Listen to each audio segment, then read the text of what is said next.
तो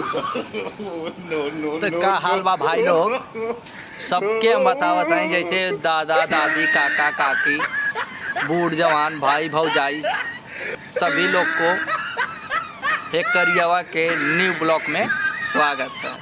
और हमके पता बा कि आप लोग एकदम मस्त हो और झावा मतीन इंसाने मतीन स्वस्थ हो।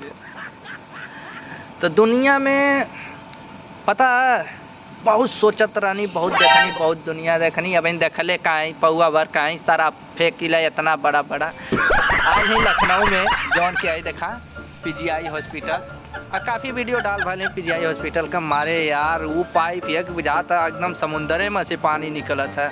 तो बहुत रोडवा जब जाइला भैया खाना खाए ना तो बहुत थोड़े ऐसे हाय गाइस कैसे हो आप लोग, सभी लोग अच्छे हो और हम जान रहे हैं कि बहुत अच्छे होंगे। जैसे ब्लॉग वीडियो तो कितना लोग कहीं हेलो हाय दोस्तों, जैसे कि देखिए इस समय हम लखनऊ पीजीआई हॉस्पिटल में मौजूद हैं और हम अपने फैन के साथ ट्रैवल कर रहे हैं और टूर पे जा रहे हैं। तो ऐसे लोग बोल रहे हैं भाई, तो हम भी सोचे यार वो लोग तो गोरे गोरे इंसान हैं, हम काले होकर बोलेंगे तो क्या हमारी वीडियो चलेगी। सोच में पड़ गई नहीं ये मोर भैया, चली कि ना चली। और गोरा अंगार अंगार भगवान है, पता न कौन भगवान उन्होंने के क्रीम बना के भेजले हमें। उज्जर उज्जर लड़की, वो स्मार्ट। हाय गाइस, हेलो कहाँ जा रही हो? अभी तो मैं आ रहा हूँ, अभी यहीं तो आ रहा हूँ, चलिए मैं आ रहा हूँ। ऐसे वो लोग बोलते हैं और कहते नहीं how you do not dot the easy number. पता न क्या अपने में भाई ना ये तना बकबकाती कुल मोर हई मथवा खटक गया। हम कहीं साला हमको पढ़ लिख लोगों के साथ चला यही सुनाने की वीडियो चले लिखा यही से तो आलम पसंद कराला। हाँ चला ठीक है भैया, हमारे पे क्यों को फोन आवा तो देखी के कर फिर ओकर बाद बोला थी आगे तो भैया जाना तो आलम के कर फोन आला हमारे कस्टमर का। जैसे ना वो क्यों का मेहरारू और छोड़ देनी था, हम वीडियो बनाइला तो शायरी बनावे खातिर वीडियो फोन कैले रहना विकास भैया हमार गर्लफ्रेंड रही हमके धोखा दे डाला।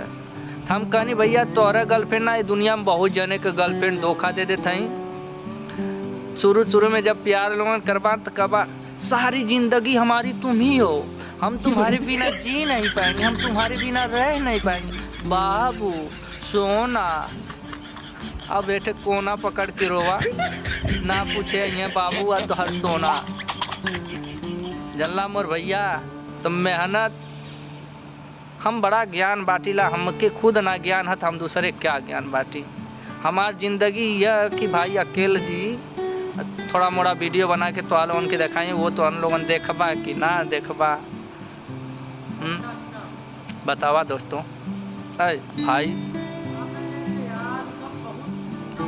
देखा है बानर कितना प्यारा बैठल कुल ए कहाँ गई ले रे ए दोस्तों। तो जैसे कि दिखा रहे हैं ये देखो वो पीछे देखो ए मोर उंगलिया कहाँ जाती है ए देखो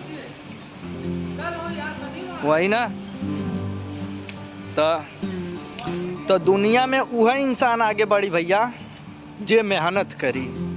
हम कौन मेहनत करत थी कि हम आगे बढ़ब।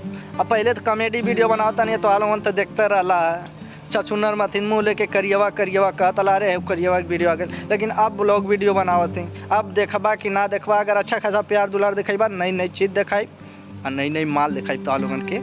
हाँ तो एकदम बढ़िया लेकिन माल ना यार जैसे अपन बहन बेटी वैसे सबकर बहन बेटी। सॉरी यार गलती हो गई। यह कहले है कि गंवार जो पढ़ल लिखल ना रहला उसकी बुद्धि ना रहले, ठीक ना। तो नई नई वीडियो देखे खातिर हमारे ये चैनल के सब्सक्राइब कर क्या बोला सब्सक्राइब हाँ देखे सब्सक्राइब करा और वीडियो के लाइक का कमेंट ना। अरे यार तनी बोले ढंग सिखा दा यार, कहीं वीडियो मिस्टेक होगा तो हमके बता दा मोर भैया। हमारो एठे सपना कि हम यूट्यूब पे लौकी करिया मुँह की क्यों ना देखावल चाहला, लेकिन हम देखावल चाहते हैं कि पूरा आदमी छछुनरे आदमी की देखा वैसे भी करिया आदमी देख के लेकिन के किडनी में बुखार चढ़ जाता है। कौनो माला गर्लफ्रेंड चाहिए। अरे तोर गर्लफ्रेंडवा कैसा ना है? अरे हमारी स्मार्ट हीरो एकदम अच्छा एक थोड़ी मोर तनका से सांवर तो क्यों वैसा मिली कौन इज्जत है इंसान का, करिया इंसान का कौन इज्जत है बताओ हमके। हाँ, अरे माई हो माई, जवान वीडियो बनौले में बड़ा मेहनत लगला है मोर भैया, बहुत मेहनत लगला। सोचा था नसिया फट जाले हो दिमागवा का बोली का सुनाई कि हमार तो वीडियो देखबा। तो जल्दी से जल्दी हमारे वीडियो के लाइक कमेंट करा, और झावा चेहरा रोज देखे खातिर तब चैनल के सब्सक्राइब करिया, और नया नया चीज़ देखे खातिर। काहे कि तो के हम बतावा चाहते हैं एगो बात। एक शायरी हमार छूटल है बहन, देखले हो बा। अरे कि मम्मी पापा के नज़र में हम पढ़त रहनी और गांव के लइकन के संगे घूम के लखैर हो गई। अरे कि मम्मी पापा के नज़र में हम पढ़त रहनी, गांव के लइकन के संगे घूम के हम लखैर हो गई नी। करे जा रात दिन तोहरा से हम बतियावता नहीं हो, करे जा कि रात दिन तोहरा से हम बतियावत रहनी हो। पता तो तब चलल 25 अप्रैल के जब हमारा रिजल्ट आल, करे जा हम फेल हो गए नहीं हो। तो हम ही फेल आई, जैसन हमारे बीतल वैसन तो के सुनाओ थी, हम तब फेल आई भैया, लेकिन तो मत फेल हो यार। हाँ, और दूसरी बात, शायरी जैसन चाबा वैसन ही छछुनरा दे तो के मेहरारू भाग गई तब बोल ले आके आ जाए ब्याह। इतना पावर ओकरे गोड़े लाते मुखे गिर के जैसे चप्पल आई तब वो हमसे ले, लेकिन तोहर मेहरारू तोहरे लगे कर दे। एक शायरी है कि शहर की लड़की और शहर के लड़के फटा हुआ जींस पहनकर शहर घूमते हैं, कि शहर की लड़की और शहर के लड़के फटा हुआ जीन्स पहनकर शहर घूमते हैं, और वही हमारे यूपी बिहार के लड़के फटा हुआ जीन्स पहनकर गांव में भूसा ढोते हैं। यही औकात है दोनों शहर और गांव में। शहर के लोग फटा हुआ जीन्स पहनकर शहर घूमते हैं, तो मतलब हमारे तो फटल पुरान पहन के भूसा ढोता चल जाए। अगली वीडियो देखे खातिर थोड़ा इंतजार करिया। छछुनर ऐसा आदमी पीजीआई देखा तो कितना बड़ा है। अरे मोर माई हो माई, हम दौड़त थक गई नहीं, और आज हमार छुटकारा है यहाँ से। अब चलब घरे, ब्लॉग वीडियो बन के दिखाई सॉरी अरे यार का बोला जाता नहीं, अरे माई रे, हाँ का बोलता नहीं, हाँ लखनऊ का स्टेशन वो दिखाई तो हालोगन के। बाय, करिया मुँह के तनी सपोर्ट करिया जाए, फिर मिलेंगे नेक्स्ट वीडियो में।